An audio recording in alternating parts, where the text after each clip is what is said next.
Hola hermanos, el día de hoy 28 de agosto del 2023, vamos, es lunes de la 21ª semana del tiempo ordinario, pero resulta ser que todos los 28 de agosto celebramos la memoria de San Agustín de Hipona. Aurelio Agustín se llamaba legítimamente.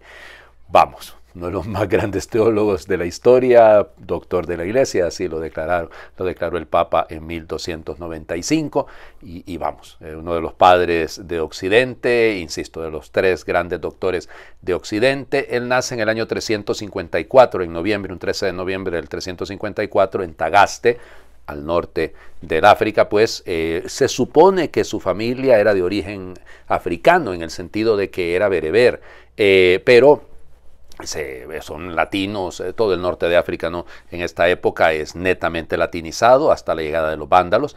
Y pues su papá se llamaba Patricio, no era un tan buen esposo, para nada. Su mamá, Santa Mónica, tuvo un hermano del cual se conoce su nombre y una hermana. Solo que ahí es donde entramos con el problema, ¿no? Porque en algún momento parece ser que él habla de su hermana, pero como que murió un poco rápido. Fue bien educado en la gramática allí en el norte del África. Fíjense que su mamá era cristiana y lo empezó a educar junto con su hermano en la fe. Pero lamentablemente, y eso lo digo así con toda claridad, pues él sencillamente con los estudios, sobre todo la lectura de los clásicos, la lectura sobre todo de Cicerón, pues se fue inclinando más hacia la filosofía. Cuidado, que no es nada malo en eso, ya, pero alejándose de la fe. Y entonces anduvo, llamémosle así, rebotando de doctrina en doctrina, y al final terminó volviéndose maniqueo. Y bueno, el maniqueísmo, evidentemente, la doctrina de Maní, dos principios, uno bueno, uno malo, esa dialéctica terrible entre opuestos completamente, nada que ver, ¿verdad? Entonces no sentía paz él. Se va para Roma. La mamá quería ir con él porque, lógico, la mamá oraba mucho por la conversión de Agustín y la conversión de su papá, del esposo, pues, de Patricio. Y pues él la engañó, le dijo que se iban a encontrar en el puerto a tal hora, y a tal hora ya no estaba él, ya el barco ya había zarpado. Se fue para Roma. Fíjense, él estuvo, digamos, en unión libre durante poco más de 14 años, con una mujer. El nombre se desconoce, por ahí se ha especulado, pero no, y de ella tuvo un hijo que luego va a ser bautizado como a Deodato, a Dios dado, no a Dios donado.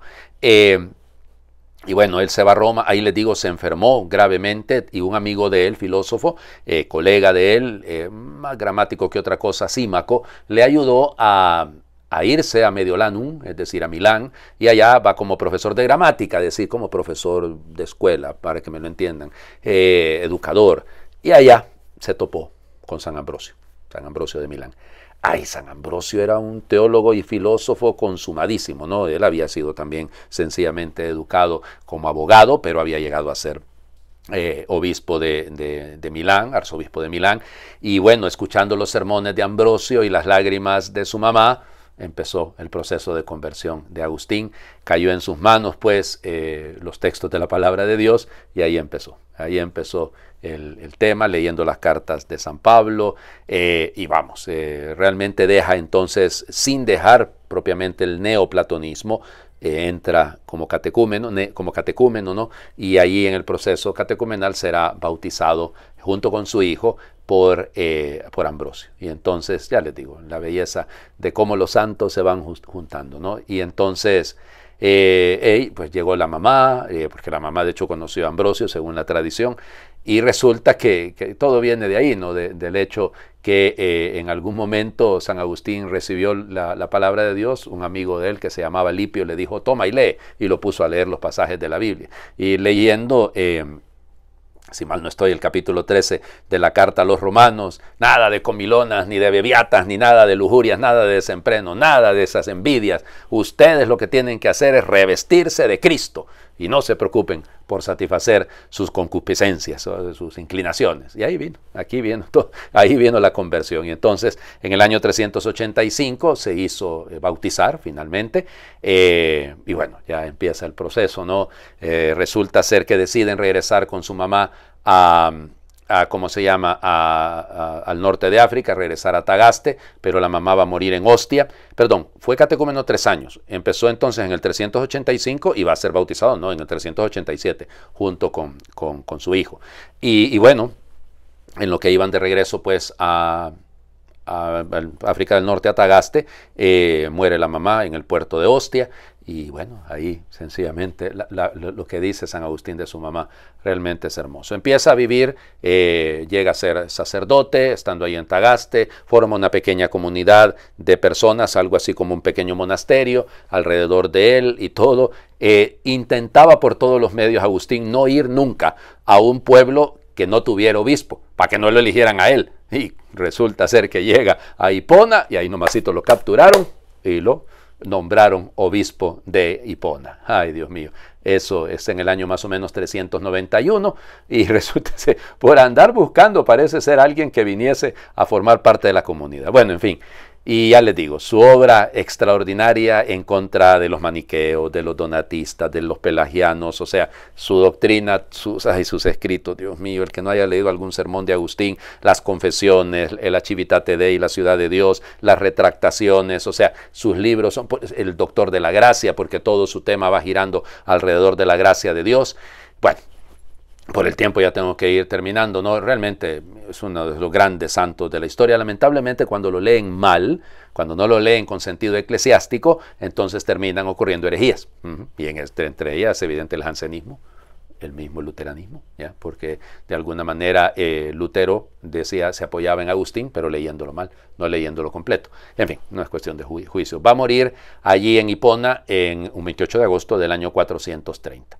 Ya cuando precisamente los vándalos de Genserico están en la ciudad. Bueno, ya les digo, hay cualquier cosa que se pueda decir de él, ¿no? Él busca ese diálogo entre la fe y la razón, además leyendo las confesiones, ¿no? Las confesiones realmente son una oración que él va haciendo poco a poco de lo que él vive interiormente y ahí vamos descubriendo precisamente el valor de la vida interior. El valor de descubrir, claro, como buen filósofo, en él lo que está de verdad que Dios ha puesto en su corazón. Vamos a las lecturas del día de hoy. Comenzamos a leer la carta a los tesalonicenses. Primera carta a los tesalonicenses, capítulo 1, los primeros 5 versículos y nos saltamos del 8 al 10. Pablo, Silvano y Timoteo, deseamos la gracia y la paz a la comunidad cristiana de los tesalonicenses, congregada por Dios Padre y por Jesucristo el Señor. En todo momento damos gracias a Dios por ustedes y los tenemos presentes en nuestras oraciones. Ante Dios nuestro Padre recordamos sin cesar las obras que manifiestan la fe de ustedes, los trabajos fatigosos que ha emprendido su amor y la perseverancia que les da su esperanza en Jesucristo nuestro Señor. Nunca perdemos de vista, hermanos muy amados de Dios, que Él es quien los ha elegido. En efecto, nuestra predicación del Evangelio entre ustedes no se llevó a cabo solo con palabras, sino también con la fuerza del Espíritu Santo que produjo en ustedes abundantes frutos. Bien saben cómo hemos actuado entre ustedes para su propio bien. Su fe en Dios ha llegado a ser conocida, no solo en Macedonia y Acaya, sino en todas partes, de tal manera que nosotros ya no teníamos que decir nada, porque ellos mismos cuentan de qué manera tan favorable nos acogieron ustedes y cómo, abandonando los ídolos, se convirtieron al Dios vivo y verdadero para servirlo, esperando que venga desde el cielo su Hijo Jesús, a quien Él resucitó de entre los muertos y es quien nos libra del castigo venidero. Palabra de Dios. Te alabamos, Señor. Muy bien. Primera carta a los tesalonicenses. ¿Por qué será tan importante esta carta? Porque es el primer escrito del Nuevo Testamento. Fíjense ustedes, de los 27 libros del Nuevo Testamento, el primero es la carta a los tesalonicenses. Es la primera carta conocida de San Pablo. Probablemente pudo haber escrito alguna otra en algún otro momento, ¿no? Pero esta es la primera conocida. Tesalónica, esta comunidad en la zona de Macedonia, bueno, en la zona de Grecia, y que es, vamos, un foco cultural también, es un lugar importante, no es cualquier lugar. Filipos y Saloniki y Tesalónica son los lugares en esa área que son focos, son importantes. Y Pablo ya había pasado por Filipos cuando llega a Tesalónica, y entonces hace el recuento de lo que ha vivido Pablo entre ellos, ¿no? Da gracias a Dios porque sabemos lo que ustedes han tenido que luchar. Recordamos sus obras, insiste Pablo en esto de las obras concretas, de la fatiga con que se han esforzado y del amor que con perseverancia en Cristo Jesús ustedes han actuado. Y por eso, fíjense, Pablo les recuerda todo es una elección de Dios. Es Dios el que decide, es Dios el que elige, la elección de Dios. Y por eso, fíjense, los llama hermanos muy amados de Dios. Qué bello esto, ¿no? Qué bello. Por eso, la predicación del Evangelio que yo les he dado, dice Pablo, no solo fueron palabras, sino el Espíritu Santo que está detrás. O sea que no es retórica, ¿no? No se trata de una oratoria bella de parte de Pablo, que sabe hilvanar muy bien las palabras, que construye muy bien unos silogismos allá. No, no, no, no. Es la fuerza del Espíritu. Y Pablo dice, fíjense, ustedes, la comunidad de Tesalónica, son famosos, todo el mundo los conoce. Ya, y nosotros no hemos dicho nada. Pero fíjense qué bonito eso, ¿no? Una comunidad que es conocida afuera, no porque anden hablando de ella, y digo, están hablando bien de ella, sino porque su modo de vivir, su modo de ser. Y claro, la esperanza que tenemos todos y que tienen los tesalonicenses, que es la clave de una de las claves de la razón por la cual Pablo les escribió, es esa esperanza en la venida del Señor Jesús. Vamos al Evangelio por el tiempo. Mateo capítulo 23, sí, vamos a los hoy van a veces 3, capítulo 23, versículos del 13 al 22. En aquel tiempo Jesús dijo a los escribas y fariseos: ay de ustedes, escribas y fariseos hipócritas, porque les cierran a los hombres el reino de los cielos, ni entran ustedes ni dejan pasar a los que quieren entrar.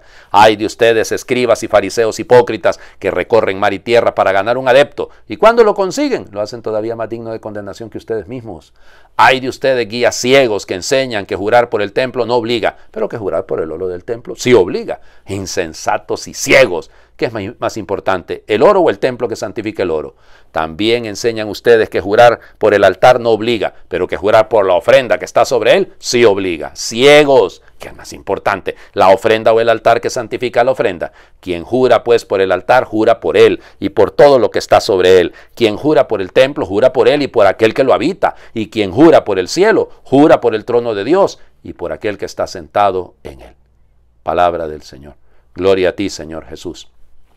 Dios mío, empiezan los ayes, empiezan las malaventuranzas, ya no las bienaventuranzas, las 8 bienaventuranzas del capítulo 5, sino aquí empiezan los ayes, son 7. Y aquí duro, Jesús les dice, fíjense, les dice, escribas y fariseos hipócritas, y los va a llamar ciegos, insensatos y ciegos, pero ciegos 2 veces.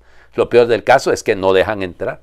No dejan entrar a la gente. Y eso, digo yo, es algo que tenemos que revisar constantemente todos, ¿verdad? Todos nosotros, digo, en el sentido de, cuidado que no vaya a ser que por nuestra manera de ser, por nuestras infidelidades, por nuestros pecados, más bien lo que estemos haciendo es impidiéndole a la gente que entre a la iglesia, pues.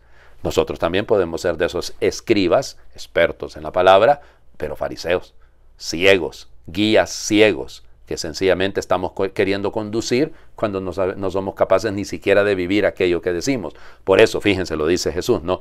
Ay, el primer ay es porque no dejan entrar, no entran ni dejan entrar. El segundo ay es porque agarran a uno y lo vuelven peor que ustedes. Buscan un prosélito, aquí la traducción mexicana dice adepto, pero es un prosélito, uno que está viviendo la fe en el judaísmo, pero que todavía no es judío. Entonces lo están cambiando, lo están convirtiendo, pero madre de Dios, lo vuelven peor que ellos.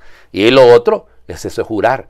¿Ya? Parece ser que era muy común en los fariseos eso de andar jurando, ¿eh? Y entonces para hacer valer la fuerza de su palabra, yo te juro, pero te juro por el dinero que está en el templo. Vaya, madre de Dios, el templo. Te juro, es ridículo esto, ¿no? Y así es, todo, mira, te juro por Dios. Yo sí, a mí me da risa porque en mi pueblo siempre hacen esto. Se signan, digamos, ponen la crucita y yo te lo juro, mira, por esta te lo juro. Yo digo, ¿qué poder tendrá el dedo gordito? Que por ese es el que juran. No, nada que ver, no podemos caer en este juego. Manipular a Dios para hacerlo, no digo que diga, pero que en el fondo aparezca siendo lo que nosotros queremos. Ay de ustedes, escribas y fariseos, hipócritas. El hipócratos, aquel que tiene bajo criterio, no sé, es el actor, el que actúa, el que no es auténtico, sino el que no se presenta como realmente es. Conversión, queridos hermanos, empezando por el que está hablando. Les invito a hacer una oración de San Agustín. Lógicamente, oremos con San Agustín. Señor y Dios nuestro, nuestra única esperanza, no permitas que dejemos de buscarte por cansancio, sino que te busquemos siempre con renovada ilusión. Tú que hiciste que te encontráramos y nos inculcaste ese afán por sumergirnos más y más en ti, danos fuerza para continuar en ello. Mira que ante ti están nuestras fuerzas y nuestra debilidad. Conserva aquellas, cura esta. Y mira que ante ti están nuestros conocimientos y nuestra ignorancia. Allí donde nos abriste, acógenos cuando entremos. Y allí donde nos cerraste, ábrenos cuando llamemos. Haz que nos acordemos de ti, que te comprendamos, que te amemos. Acreciente en nosotros estos dones hasta que nos transformemos completamente en nuevas criaturas. Amén. El Señor esté con ustedes y les bendiga a Dios por intercesión de San Agustín, el que es Padre, Hijo y Espíritu Santo, y su bendición descienda, les acompañe siempre. Feliz lunes para todos.